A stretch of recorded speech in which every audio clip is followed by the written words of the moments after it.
ప్రేమ నమ్మకం కలిగిన మా ప్రియ పరలోకపు తండ్రి, సర్వోన్నతుడా, సర్వశక్తిమంతుడా, సర్వాధికారి అయిన దేవుడా, సర్వము నీ యందును నీ ద్వారాను మరి నా తండ్రి, నీ కుమారుడైన యేసుక్రీస్తును బట్టి నువ్వు కలిగించిన విధానాన్ని బట్టి నీకు స్తోత్రాలు చెల్లిస్తూ, ఈ సృష్టిలోకి మేము ఎందుకు వచ్చామో, ఈ సృష్టిని మేము ఎందుకు అనుభవిస్తున్నామో, ఈ సృష్టిలో మేము ఎలా బ్రతకాలో, ఈ సృష్టిని ఎలా ఆధిపత్యంలోనికి తీసుకోవాలో, ఈ సృష్టి మీద ఎలా ఆధిపత్యం చెలాయించాలో సమస్తము మా జీవ గ్రంథమైన దేవా ఈ బైబిల్ గ్రంథం ద్వారా మాకు బోధిస్తున్న తండ్రి మీకు స్తోత్రాలు చెల్లిస్తూ, మాకు మాదిరికరంగా ఉంచిన మీ ప్రియ కుమారుడు మా రక్షకుడైన యేసుక్రీస్తును బట్టి స్తోత్రాలు చెల్లిస్తూ ఉన్నాం. అలాగే మాకు సువార్తను బోధించిన మా యొక్క మరి నా తండ్రి ముందు ఉన్న తరము వారు మరి అపోస్తలులను బట్టి నీకు స్తోత్రాలు చెల్లిస్తూ ఉన్నాం.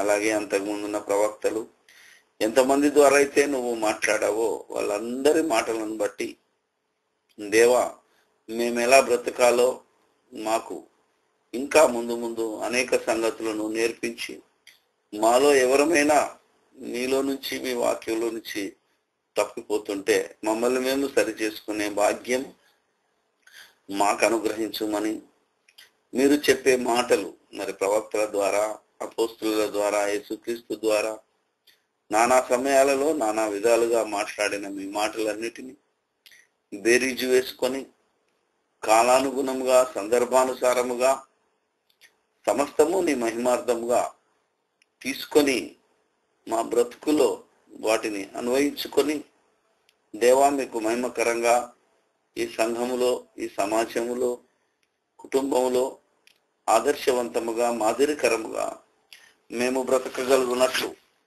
మీ కృప, మీ కాపుదల, మీ సన్నిధి మా ఎడల చూపించుమని మా ప్రభువు, మా రక్షకుడు, మీ ప్రియ కుమారుడైన క్రీస్తు యేసు పరిశుద్ధమైన నామము ద్వారా ఈ ప్రార్థన మీకు సమర్పిస్తున్నాము మా పరమ తండ్రి, ఆమేన్.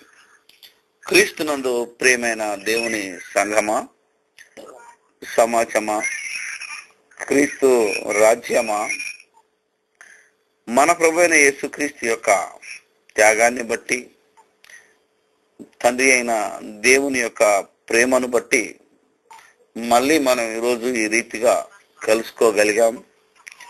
మనం కలుసుకున్న ప్రతిసారి మనం తెలుసుకునే ప్రతి మాటలను జాగ్రత్తగా మరి ఆలోచించి, గ్రహించి దాని ప్రకారంగా ప్రవర్తించే వారమై ఉన్నాము గనుక ఈ లోకంలో మరి యేసుక్రీస్తు ఈ లోకాన్ని రక్షించడానికి ఆయన బయలుదేరినప్పుడే శోధకుడు అనగా అపవాది, మన విరోధి అయిన అపవాది యేసుక్రీస్తు దగ్గరికి వచ్చి కూడా ఆయనకు మాట సెలవిచ్చింది.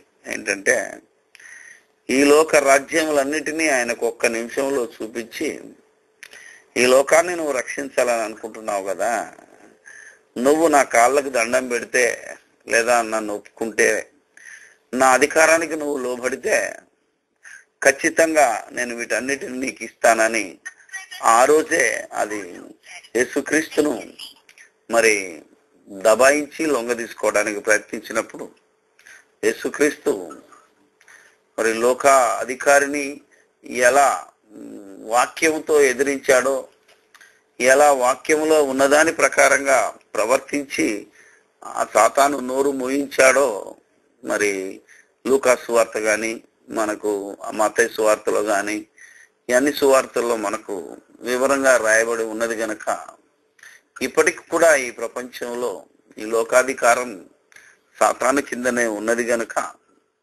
మీరు గనక ఆలోచిస్తే ప్రకటన గ్రంథంలో కూడా చెప్తాడు 2వ అధ్యాయంలో మనలందరినీ, ఆ సంఘాన్ని, పెర్గమలో ఉన్న సంఘాన్ని బోధిస్తూ ఒక మాట మనం చదువుకుందాం. ప్రకటన గ్రంథం 2వ అధ్యాయం. మనం మాట్లాడేటప్పుడే కాదు, రాసేటప్పుడు ఏదైనా పత్రిక కానీ, ఏదైనా పుస్తకం కానీ, కరపత్రం కానీ, ఏదైనా మనం మాట్లాడేటప్పుడు ఈవెన్ ఆడియో కానీ, వీడియో కానీ, ఎట్టి పరిస్థితుల్లో ఒకరికి దొరకకుండా, ఈ దేశ చట్టానికి దొరకకుండా, అటు దేవుని చట్టానికి దొరకకుండా, అంటే దేవుని చట్టంలో తప్పుగా దోషిగా నిలబడేటట్టు అటు దేవుని వైపు దేవుడు కూడా నీకు స్వతంత్రం ఇవ్వలేదు. ఎందుకంటే సాతాను సామ్రాజ్యం ఉన్న స్థలంలో నువ్వు కాపురం ఉన్నావు, అక్కడ ఉండి నీ విశ్వాసాన్ని కాపాడుకో అంటున్నాడు. మనం అదే ఇశ్రాయేలు అయితే వారి రాజ్యం, వాళ్ళకు దేవుడు రాజుగా ఉన్నప్పుడు అసలు ఏ భయం లేదు. వాళ్ళను రాజులను అధికారులను దుమ్ము దులిపినట్టు దులిపేశారు వాళ్ళు. ఆ ప్రవక్త ఒక ఏలియాను తీసుకున్నా, ఒక యోహాను తీసుకున్నా వాళ్ళు ఉతికారేసినారు. వాళ్ళకి పవర్ ఉంది. కానీ అపోస్తులలో క్రీస్తు బోధలో సిలువ వేయబడిన క్రీస్తు బోధ సమస్త జనాభాలకి కావాల్సింది కనుక మనము ఈ రాజులను అధికారులను మనం క్షేమంగా బ్రతకాలంటే వారు క్షేమం కోసం మనం ప్రార్థన చేయాలి. వారు ఎలాంటి వారైనా జ్ఞాపకం పెట్టుకోండి. ఈరోజు క్రైస్తవులకి ఈ జ్ఞానం తెలియదు. మనల్ని పరిపాలించే వారు ఎవరైనా కేవలం ఏదో మనకు నచ్చిన పార్టీయే ఉంటేనే బాగుంటుంది అనే అపనమ్మకంతో వెళ్లకుండా ఎవరు సింహాసనానికి వస్తారో అది దేవునికి తెలుస్తుంది. కనుక మనల్ని ఒకవేళ విశ్వాసాన్ని పరీక్షించాలి అంటే నువ్వు ఎవరినైతే వద్దంటావో వాళ్ళే అధికారంలోనికి తెప్పించి నీ విశ్వాసాన్ని పరీక్షకు పెట్టే టెస్టింగ్ పెట్టే శక్తి గలవాడు దేవుడు. కనుక మనం మర్చిపోకుండా ఎక్కడున్నా ఎప్పుడున్నా ఒళ్ళు దగ్గర పెట్టుకొని మన నాలుకను అదుపులో పెట్టుకొని ఈ రాజ్య సువార్తను ప్రకటించాలని మీకు మనవి చేస్తూ, ఇకపోతే ఆ యొక్క మరి అన్య దేవుళ్ళను దేవతలను మనం అనకపోవడం అనేది మీ అందరికీ తెలిసిందే. సువార్త ప్రకటనలో చాలా సార్లు మీరు వినుండాలి. మరి ఇప్పుడు మరొక సంగతిని చెప్తాను. ఎందుకంటే క్రైస్తవుడే శత్రువుగా మారుతున్నాడు అనేది. ఎందుకంటే ఒక క్రైస్తవుడికి ఏదైనా అయితే ఇంకో కొంతమంది క్రైస్తవులు రాలేక అతడికి బాగానే జరిగిందనే ఒక భయంకరమైన పరిస్థితిలో ఈనాడు కొన్ని సంఘాలు ఉన్నాయి. అంటే ఎందుకు జరిగింది ఇది, ఎలా జరుగుతున్నది ఇది? ఒక సాటి సహోదరుడే మరొక సహోదరుని క్షమించలేని దశలో ఎందుకున్నాడు అంటే దానికి కూడా మనకు ఒక సువార్తను ఎలా ప్రకటించాలో, సువార్త విషయంలో మనం ఎలా జాగ్రత్తగా ఉండాలో, అన్యుల మధ్యనే కాదు, ఇప్పుడు ఎదువాదుల మధ్య కాదు, రాజ్యాంగాన్ని రచించిన రాజుల అధికారుల మధ్యనే కాదు, అక్కడ నువ్వు జాగ్రత్త పడాలి. ఇక్కడ ఇక క్రీస్తు సంఘం, క్రీస్తు రాజ్యము, క్రైస్తవుల మధ్య కూడా మనం ఎలా ఒళ్ళు దగ్గర పెట్టుకొని రాజ్య సువార్తను ప్రకటించాలో అది కూడా బైబిల్లో ఉంది. లేకపోతే ఈ క్రైస్తవ్యం ఎప్పుడు ఒకటి కాదు. లేకపోతే ఎవరు ఎవరికి సహకరించలేని స్థితిలో ఉంటే మనం ఇంకా బలహీనమైపోతాం. కనుక కొరింథీయులకు రాసిన రెండవ పత్రిక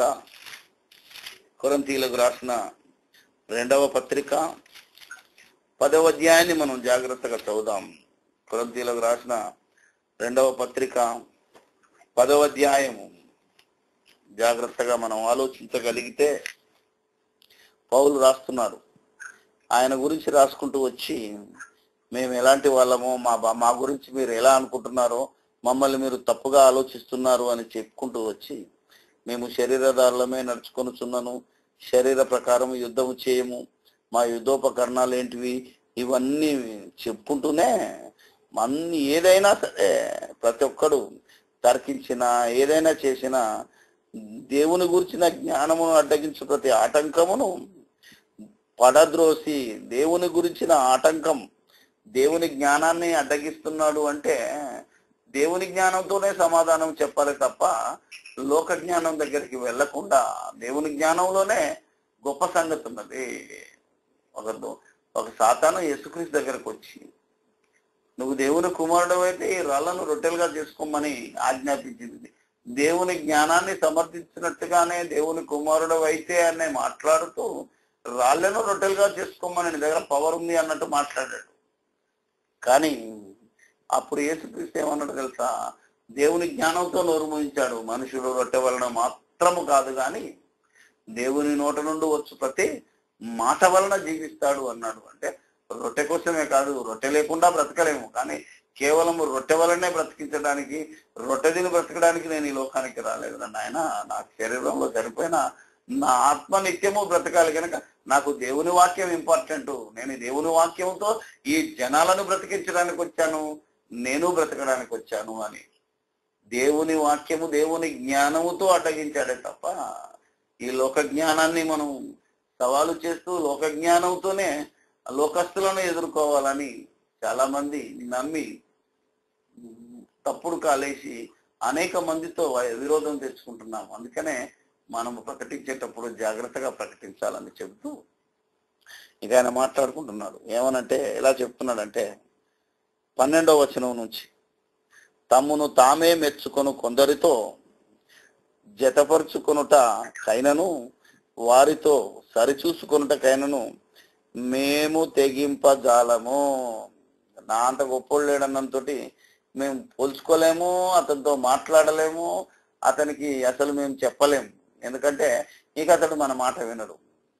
ఎప్పుడైతే తగ్గించుకునే స్వభావం ఉన్నదో అలా తగ్గించుకున్న స్వభావం ఉన్నవాడికే మనం చెప్పగలం.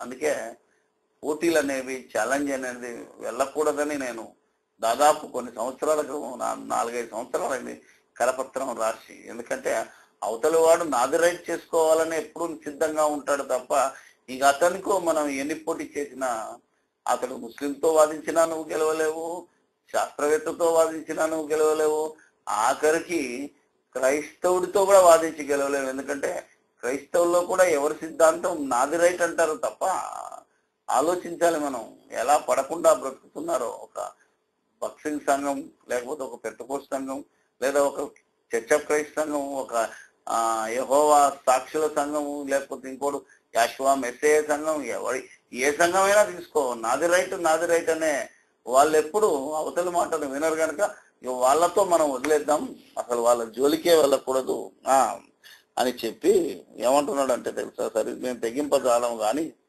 వారు తమలోనే ఒకరిని బట్టి ఒకరు ఎన్నిక చేసుకొని మరి ఒకరితో సరిచూసుకొనుచున్నందున గ్రహింపలేకున్నారు. ఎందుకంటే వాళ్ళు వాళ్ళ మానసిక పరిస్థితిని బట్టి, మనుష్య జ్ఞానాన్ని బట్టి, లోక అవసరతలను బట్టి సరిచూసుకుంటున్నారు కనుకనే అసలు సంగతిని గ్రహించలేక తమను తామే మెచ్చుకొనుకు, తమను తామే ఊరేగించుకొనుచున్నారు. మేం చెప్పిందే రైట్ అంటున్నారు కనుక వాళ్ళ జోలికి మనం వెళ్లకుండా, మేమైతే అపోస్తులం, క్రీస్తును ధరించుకున్న వారం, సిలువ వేయబడిన క్రీస్తును ప్రకటిస్తున్న వారం, ఏమంటున్నాడు, మేమైతే మేరకు మించి అతిశయపడము గాని మీరున్న స్థలములోని వరకు రావాలనని దేవుడు మాకు కొలిచి ఇచ్చిన మేరకు లోబడి అతిశయించుతున్నాము. మీ దాకా రావాలని ఉన్నా కొరింథీయులకు రాస్తూ దేవుడు మాకు ఒక కొలత ఇచ్చాడు.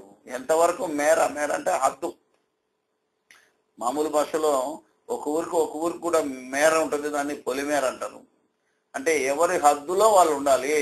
మా హద్దు దాటి మేము రాకూడదు కూడా. ఎవరి హద్దు వాళ్ళ లోపనే ఉండాలి అనే మాటను మనకు జ్ఞాపకం చేస్తూ, మేము క్రీస్తు సువార్తను ప్రకటించుచు మీ వరకు వచ్చి ఇంటిమి గనుక మీ యొద్దకు రాని వారమైనట్టు మేము మా మేర దాటి వెళ్ళుచున్న వారము కాము. మాకు ఒక మేర ఉంది, మాకు ఒక లిమిట్ ఉన్నది కనుక ఈ లిమిట్ను బట్టి మనం ఆలోచించాలి. మన లిమిట్ దాటి వెళ్ళకూడదు. ఎందుకంటే ఈరోజు సాతాను ఈ సంఘాన్ని కూడా ఎన్నో రకాలుగా చీల్చి నాది రైట్ అనే లెవెల్కి వెళ్ళిపోయి అవతలోడు తప్పు, అవతలోడు దించబడే సంఘము, మాదే ఎత్తబడే సంఘము అని పేర్లు పెట్టి, సంఘాల పేర్లు కావచ్చు, సంఘ కాపర్ల పేర్లు కావచ్చు, వ్యక్తుల పేర్లను పెట్టి తిట్టుకొని దుమ్మెత్తి పోసుకునే పరిస్థితికి వచ్చింది కనుక ఒకడంటే ఒకడికి పడని దశ. ఎంత జాగ్రత్తగా ఆలోచించాలి అంటే, మొన్న ఒక విచిత్రమైన పరిస్థితిని నేను ఎదుర్కొన్నాను. అరకులోకి వెళ్ళినప్పుడు యునైటెడ్ పాస్టర్ ఫెలోషిప్, కానీ అందులో కూడా యూనిటీ లేదు మళ్ళీ. ఎందుకంటే ఒక పాస్టర్ భోజనానికి వస్తే ప్రెసిడెంట్ వస్తే సెక్రటరీ రాడు, ఇంకొకరు రాడు. జాగ్రత్తగా నాకు గమనిస్తే చాలా భయంకరమైన ఏంటిది ఇలా జరుగుతున్నది అంటే, ఒక సంఘమైన మరో సంఘమైనను దూషిస్తున్నాడు. అది సంఘం తప్పు, ఇది సంఘం తప్పు. నో, నీకున్న విశ్వాసాన్ని నువ్వు ప్రకటించుకుంటూ వెళ్ళిపో. అవతలోడు తప్పు, ఆడు దొంగ అనే మాట కూడా మనం పలకకూడదు. పలికితే ఈ సంఘం మధ్యనే శత్రుత్వం అయిపోయి ఇక ప్రపంచ క్రైస్తవులు వాక్యం కొరకు ఏకమవుతారు. ఎప్పుడూ ఆలోచించాలి. యేసుక్రీస్తు చేసిన ప్రార్థన నా వాక్యము వలన నన్ను విశ్వసించిన వారందరూ ఐక్యము కావాలి అని యోహాను 17:21 యేసు చేసిన ప్రార్థన ఎందుకు ఇప్పటి వరకు ఫలించటం లేదు అంటే, ప్రతి బోధకుడు తన మేరను దాటుతున్నాడు, ప్రతి విశ్వాసి తన మేరను దాటుతున్నాడు, తనకున్న స్వాతంత్రాన్ని హద్దును మీరుతున్నాడు. ఎందుకంటే మనకు దేవునిలో స్వాతంత్రం ఉంది, దేశంలో స్వాతంత్రం ఉంది. కానీ దేవుని స్వాతంత్రం, దేవుడిచ్చిన స్వాతంత్రమైనా, దేశం ఇచ్చిన స్వాతంత్రమైనా ఎక్కడ ఎండ్ అవుతుంది అంటే, ఒక మహానుభావుడు చెప్పాడు, your freedom ends where other man nose starts అని ఉన్నది. అంటే మన స్వతంత్రం ఎప్పుడు ముగుస్తుంది అంటే అవతలోడి ముక్కు స్టార్ట్ అయినప్పుడు. ఎందుకంటే నీకు స్వతంత్రం ఉంది కానీ నువ్వు చేయి తిప్పి కర్ర తిప్పుకున్నావు అనుకోండి, అవతలోడి ముక్కుకు తాకినంత కాలం నీ స్వతంత్రం ఉన్నట్టే. కానీ ఎప్పుడైతే అవతలోని తాకిందో నువ్వు శిక్షార్హుడవు అని ఒక సామెత లోకంలో ఉన్నది. కనుక మన మేర, మన హద్దును మీరి మనము ముందుకు వెళ్లకుండా భయము భక్తులతో ఈ రాజ్య సువార్తను ప్రకటించాలి అంటే, సాటి బోధకుని పేరు పెట్టి విమర్శించటానికి కానీ, సాటి సంఘాన్ని కూడా మేము దాటి రాలేమంటున్నాడు. చూడు ఎంత బాగా మాట్లాడుతున్నాడంటే, మేము మా మేర దాటి వెళ్ళుచున్న వారము కాము, మేము మేరకు మించి ఇతరుల ప్రయాస ఫలములలో భాగస్థులం అనుకొని అతిశయపడము. ఇతరుల ప్రయాస ఫలములలో భాగస్థులం అనుకొని, ఈరోజు అనేక మంది విశ్వాసులలో ఏం నమ్మకం ఉంది? ఒక పాస్టర్ పాపం ఆయనకు తెలిసిన మాటలను బట్టి ప్రయాసపడి వచ్చిన సంఘాన్ని కట్టాడు. ఆయనకు తెలిసిన 4 మాటలను బట్టే 100 మందిని తయారు చేసుకున్న ఊళ్ళో. జాగ్రత్తగా వినాలి.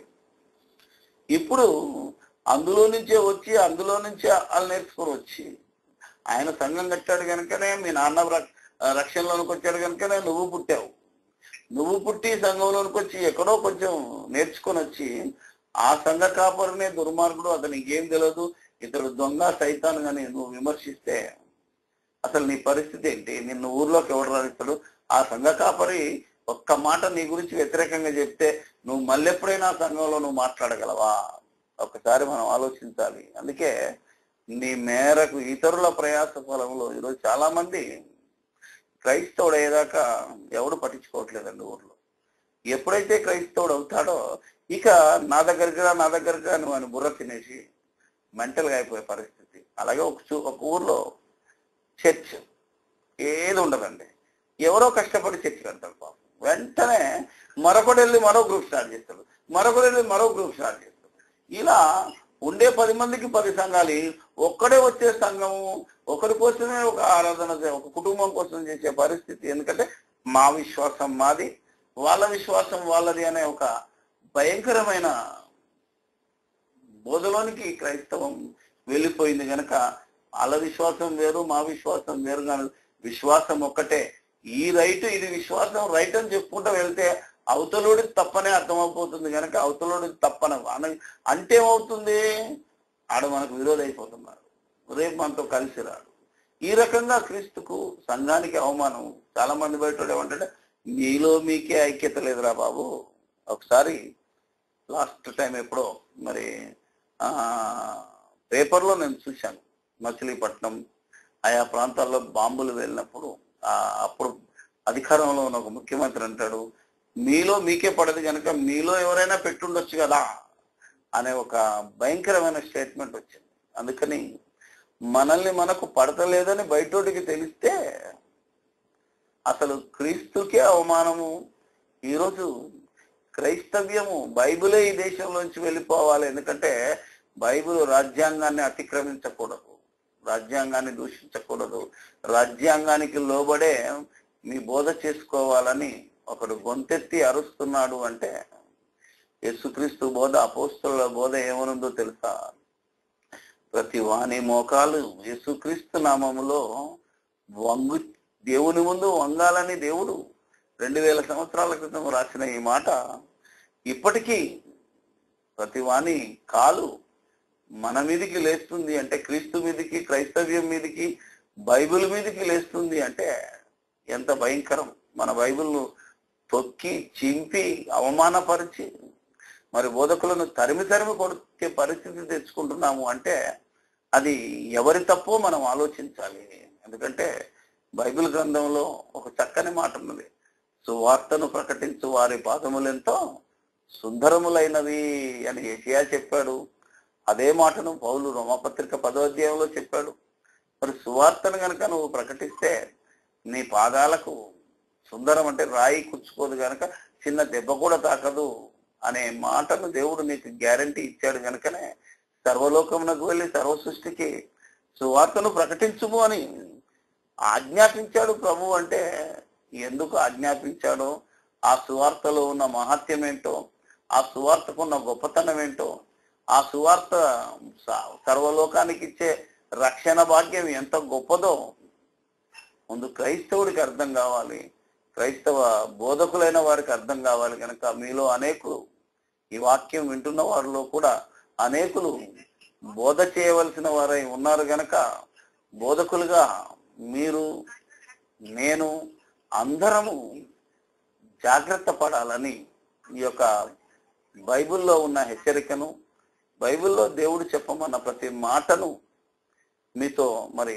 ఆలోచించి చెప్పగలుగుతున్నాను. జాగ్రత్తగా మన నోటిని అదుపులు పెట్టుకోవాలి. అందుకే ఏమంటాడు మళ్ళా, మేము మా మేర దాటి 10వ అధ్యాయం 2వ కొరింథీ 10 నుంచి 15, మేము మేరకు మించి ఇతరుల ప్రయాస ఫలములలో భాగస్థులం అనుకొని అతిశయపడము. మీ విశ్వాసము అభివృద్ధి అయిన కొలది మాకు అనుగ్రహింపబడిన మేరలకు లోపలనే సువార్త మరి విశేషముగా వ్యాపింపజేయచ్చు. మీ ఆవలి ప్రదేశములలో కూడా సువార్తను ప్రకటించున్నట్లుగా మేము మీ మూలముగా గణపరచబడుదుమని నిరీక్షిస్తున్నామే గాని మరి ఒకని మేరలో చేరి సిద్ధమై ఉన్నవి మావి అయినట్టు అతిశయింప ఘోరము. ఆలోచించాలి. ఆలోచిస్తే ఒకతను స్టార్ట్ చేస్తాడు. ఆ స్టార్ట్ చేసిన ప్రయాస ఫలం ఇది. నాకు తెలిసినంత వరకు ఈ యొక్క మంచి ఆన్లైన్ మెసేజ్లు స్టార్ట్ అయినాయి, కానీ ఇతరుల ప్రయాసంలో ప్రయాసపడ్డ వారి ప్రయాస ఫలంలో ఈ మేరలో మరొకడు దూరి దీన్ని ముక్కలు చేయడం కూడా మనం చెవులారా విన్నాం, ప్రస్తుతం చూస్తున్నాం.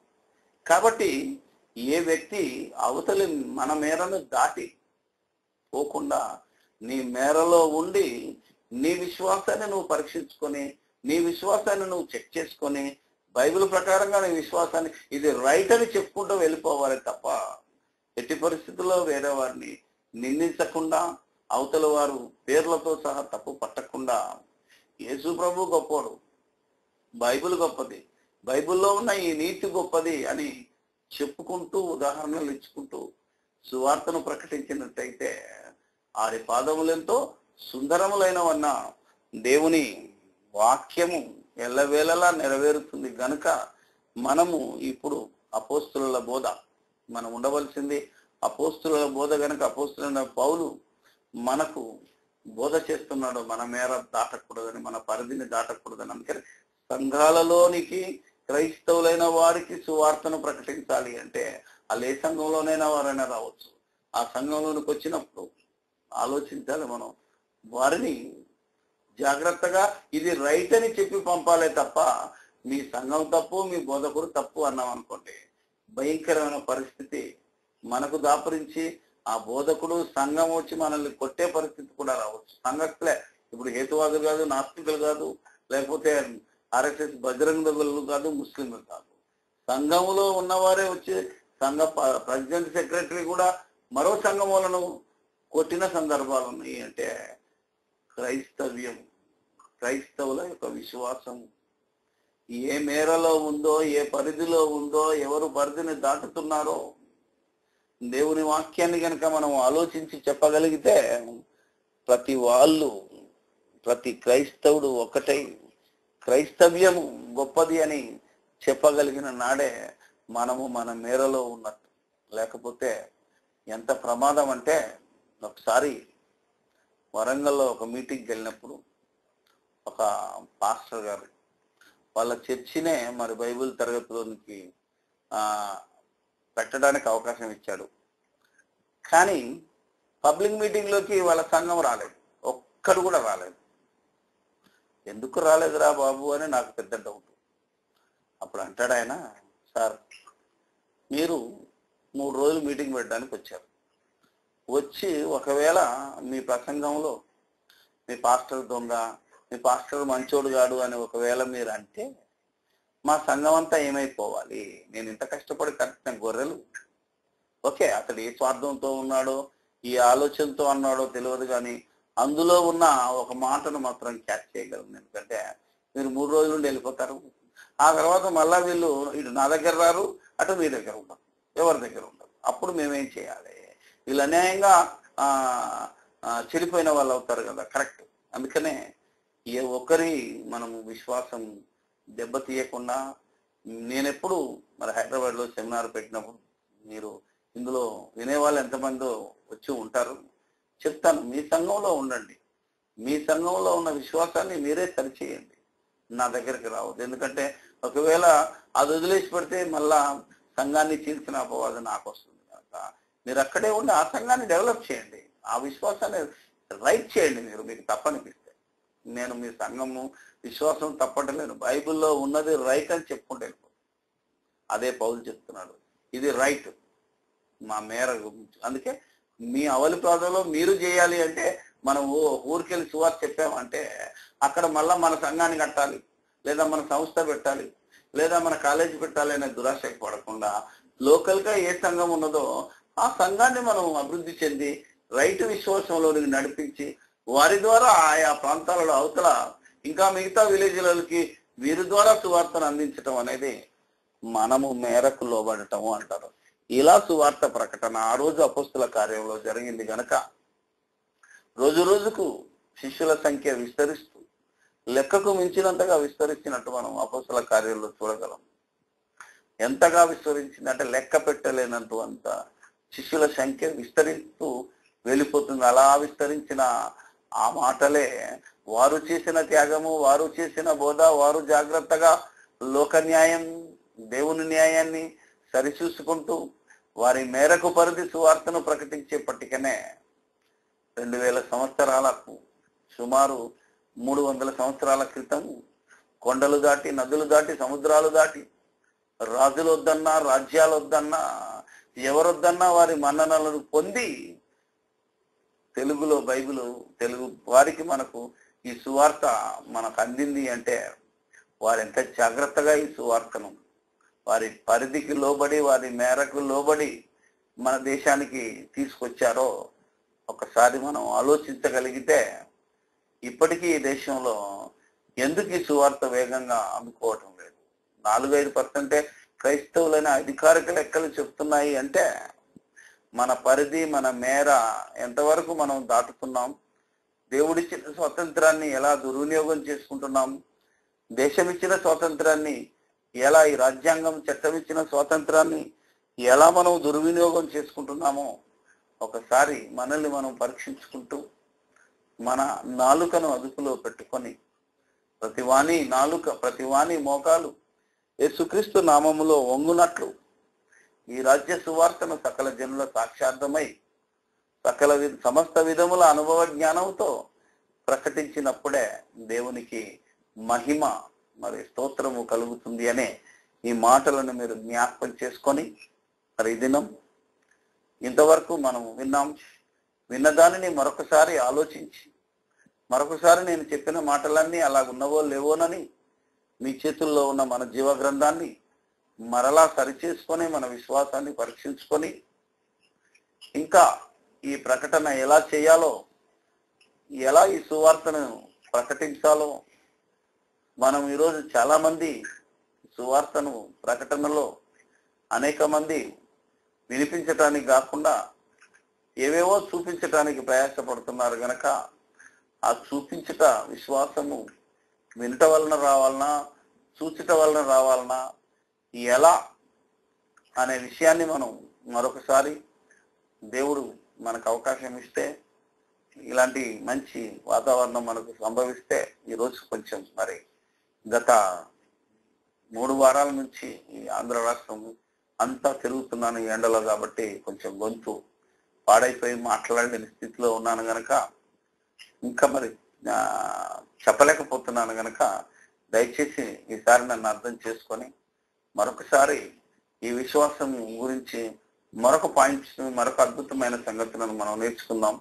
ప్రస్తుతం విన్న వాక్యము మీ మధ్య నిష్ప్రయోజనము కాకుండా అది ఫలము తీసుకొచ్చేటట్టు మీరు ఆలోచించి గ్రహించి, మీరు నేను అందరము, మీరు వినువారు మాత్రమే అని మిమ్మల్ని మీరు మోసపుచ్చుకోనకుండా, నేను చెప్పువాడను మాత్రమే అని నన్ను నేను మోసపుచ్చుకోకుండా, చెప్పేదాన్ని వినేదాన్ని ప్రతిదాన్ని మనం సరిచూసుకుంటూ దేవుని రాజ్యాన్ని ముందుకు తీసుకెళ్ళి దేవునికి మహిమ, క్రీస్తుకు గొప్పతనం, క్రీస్తు యొక్క మరి